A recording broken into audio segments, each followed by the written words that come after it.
मरने के बाद बहुत ज़्यादा विलंब संस्कार में नहीं करना चाहिए। मरने के बाद बहुत लंबा विलंब करने से मृतात्मा की दुर्गति होती है, हमारे शास्त्रों में लिखा है। 3 घंटे बाद, मरने के 3 घंटे बाद शरीर में असंख्यों जीव पैदा हो जाते भीतर, और फिर शरीर का दाह करने से उतने जीवों की हत्या का पाप लगता है। इसलिए मरने के 3 घंटे के भीतर अर्थी सजाओ, राम नाम सत्य है, 3 घंटे के भीतर ले जाओ शमशान में। कोई न भी आया हो तो फिर प्रतीक्षा नहीं करनी चाहिए, जला देना चाहिए। विशेष परिस्थिति हो तो फिर उसकी विधि है, ऐसी औषधियों का लेप कर दिया जाए जिससे शरीर में कीड़े न पड़े। जैसे श्री राम जी का वनवास हो गया और भरत जी और शत्रुघ्न जी अपने मामा के यहाँ थे, तो दशरथ जी के शरीर को दिव्य औषधियों का लेप करके तेल के कड़ाह में, तेल से भरी हुई नौका में उनको सुला दिया गया। तो तेल में औषधियों का लेप करके तेल में डाला क्यों गया? तेल में इसलिए तेल में डाला गया कि उनके शरीर में कीट उत्पन्न न हो। फिर भरत जी के द्वारा संस्कार किया गया। बहुत से लोग कहते हैं कि भाई संस्कार का अधिकार तो या तो बड़े को है या छोटे को, बीच वाले को नहीं है। कहते हैं कि नहीं? लोग व्यवहार में ऐसा बोलते हैं कि नहीं? बड़े को अधिकार है संस्कार का, छोटे को अधिकार है, या तो सबसे छोटा करे बड़ा करे, बीच वाले को नहीं। लेकिन भरत जी ने पूरा संस्कार किया दशरथ जी का। बड़े थे कि छोटे? बीच के हैं कि नहीं? प्रत्येक पुत्र को अपने पिता के पिंडदान आदि का पूरा अधिकार है। हाँ, बड़ा उपस्थित हो तो उसका प्रथम अधिकार है क्योंकि वो धर्मज है, पर बड़े की अनुपस्थिति में कोई भी पुत्र, चाहे बीच वाला हो छोटा हो, कोई भी पुत्र कर सकता है। श्राद्ध तर्पण की बात ऐसी है कि सभी को श्राद्ध तर्पण करना चाहिए, चाहे बड़ा हो बीच का हो, क्योंकि पुत्र तो सभी हैं। इसलिए सबको पार्वण श्राद्ध भी करना चाहिए, ये शरद काल वाला पितृपक्ष वाला श्राद्ध भी करना चाहिए।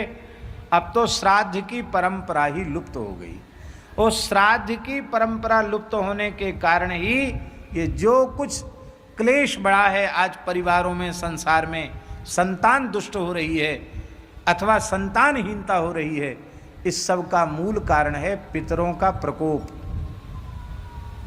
देव कार्य की अपेक्षा पितृ कार्य की अनिवार्यता है। पितृ कार्य जरूर करो। अब सब खत्म है। पितर पक्ष में दाढ़ी नहीं बनाना चाहिए, नख नहीं बनाने चाहिए, क्योंकि दाढ़ी नख बनाओगे तो पितरों को वही खाना पड़ेगा और वो श्राप देते हैं।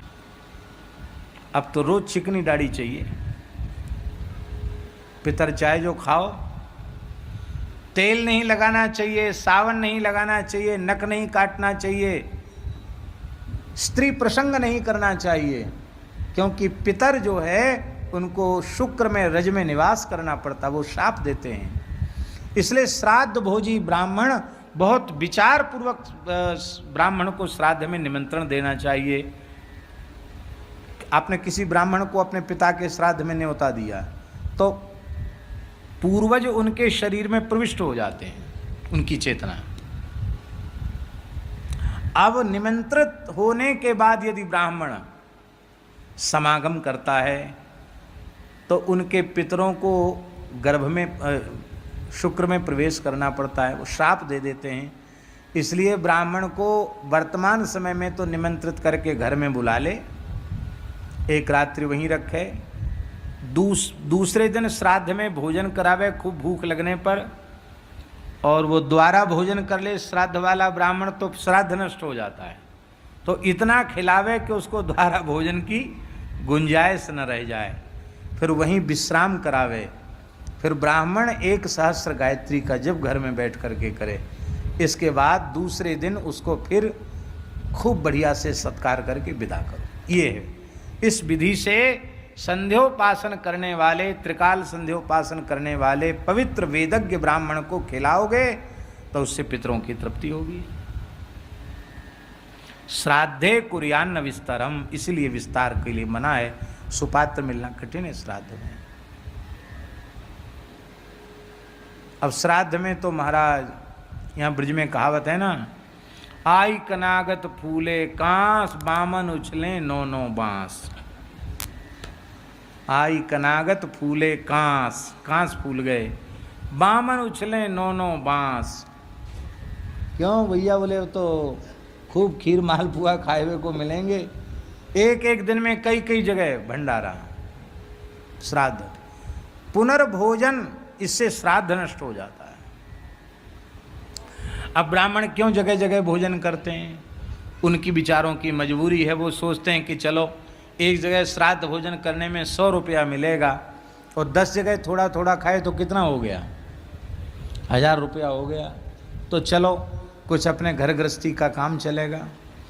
अरे हम कहते हैं आप विधि पूर्वक श्राद्ध कीजिए, आप अपनी सामर्थ्य के अनुसार 10-20 हजार रुपये ब्राह्मण को दो ना, बढ़िया खूब दक्षिणा दे के तृप्त करो, 4-5 वस्त्र दो, बर्तन दो, ऐसा कर दो कि वो अगले साल प्रतीक्षा करे कि हम श्राद्ध में इनके यहाँ भोजन करेंगे।